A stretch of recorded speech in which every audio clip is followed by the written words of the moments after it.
Assalamualaikum warahmatullahi wabarakatuh.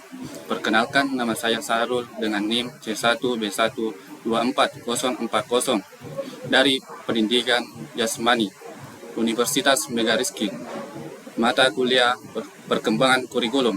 Di sini saya akan melakukan wawancara kepada seorang guru PJOK dari SMP 1014 Makassar. Baik, kenalkan diri. Oke, kenalkan, nama saya Muhammad Ian. Saya sebagai guru olahraga atau PJOK di suatu sekolah di Makassar, yaitu SMP Negeri 14 Makassar yang bertempat di Jalan Asrama Haji Sudiang. Baik, langsung saja kita melangkah ke wawancara. Baik, bagaimana proses sosialisasi kurikulum di sekolah Bapak? Proses kurikulum di sekolah saya itu sekarang kita sudah menuju ke kurikulum deep learning, di mana biasanya sebelumnya itu adalah kurikulum merdeka. Proses menuju kurikulum deep learning ini kita selalu mengevaluasi bagaimana perkembangan kurikulum merdeka ini, sebagaimana nantinya kita gunakan di kurikulum deep learning ini. Oke, pertanyaan kedua, bagaimana Bapak mengimplementasikan capaian pembelajaran atau CP dalam proses PJOK? Mengimplementasikan pembelajaran PJOK itu kita bisa lihat dasar bagaimana siswa melakukan gerakannya, apakah gerakan itu sudah benar, apakah gerakan itu sudah salah, apakah di mana kita bisa memahami batas anak-anak tersebut itu, apakah dia memahami materi apa yang kita ajarkan atau tidak.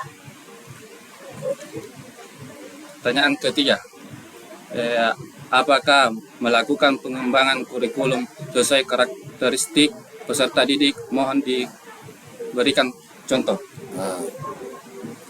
Menurut karakteristik ya, di mana karakteristik anak-anak itu, murid-murid itu berbeda.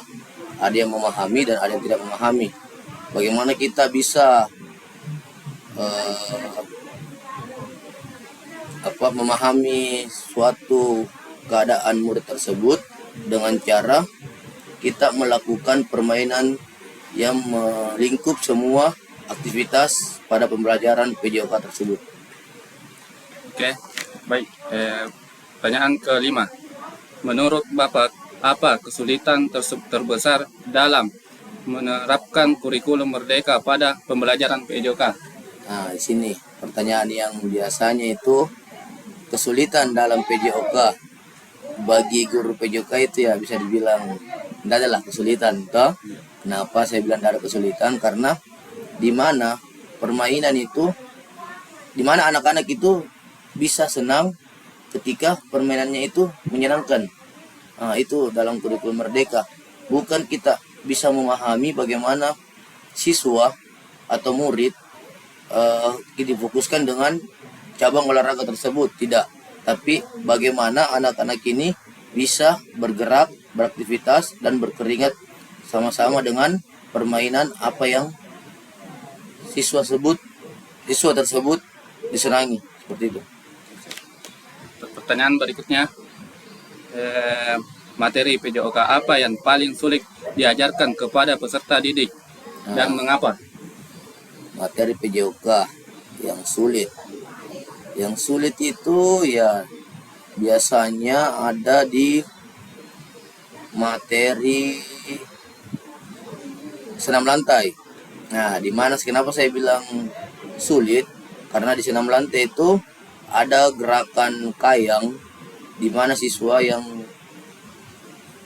masih banyak belum bisa melakukan gerakan tersebut, dan ada yang dikatakan roll belakang, di mana siswa tersebut itu masih banyak juga yang masih kesulitan melakukan gerakan tersebut, dan ada gerakan namanya meroda dalam senam lantai itu, dan kebanyakan juga siswa yang takut mencoba gerakan seperti itu. Itu yang jadi PR kami sebagai guru PJOK, bagaimana cara biar siswa tersebut ada gantinya dengan gerakan dari senam lantai itu. Pertanyaan berikutnya. Jika dilakukan rekonstruksi kurikulum PJOK, komponen apa yang perlu diperbaiki atau dikembangkan? Nah, rekonstruksi Ya. ya, rekonstruksi itu yang ingin dikembangkan ya biasanya itu analisis bagaimana kita bisa menganalisis anak-anak tersebut, dan peningkatan dalam kelas, bagaimana apakah siswa tersebut lebih senang di dalam kelas atau di luar kelas. Tapi biasanya PJOK itu siswa tersebut lebih senang melakukan kegiatan di luar kelas seperti itu. Baik. Pertanyaan selanjutnya. Menurut Bapak, kompetensi apa yang harus dimiliki calon guru PJOK agar mampu mengimplementasikan kurikulum Merdeka dengan baik? Untuk calon guru ya. Ya, kan. Untuk calon guru, untuk mahasiswa yang sementara melanjutkan pendidikannya ini, di mana kalian itu harus memahami dan bisa melakukan praktek sebagai mata pelajaran PJOK. Saya biasanya itu ada guru PJOK tapi tidak tahu cabang olahraga tersebut. Nah, harapan saya sebagai calon guru nantinya, usahakan baik itu pemahaman dalam pendidikan, pemahaman dalam pembelajaran PJOK, dan pemahaman karakteristik, adapun pemahaman baik itu dari kurikulum seperti itu. Baik, kita lanjut lagi. Pertanyaan terakhir. Inovasi apa yang perlu dikembangkan dalam pembelajaran PJOK agar lebih relevan dengan kebutuhan peserta didik masa depan?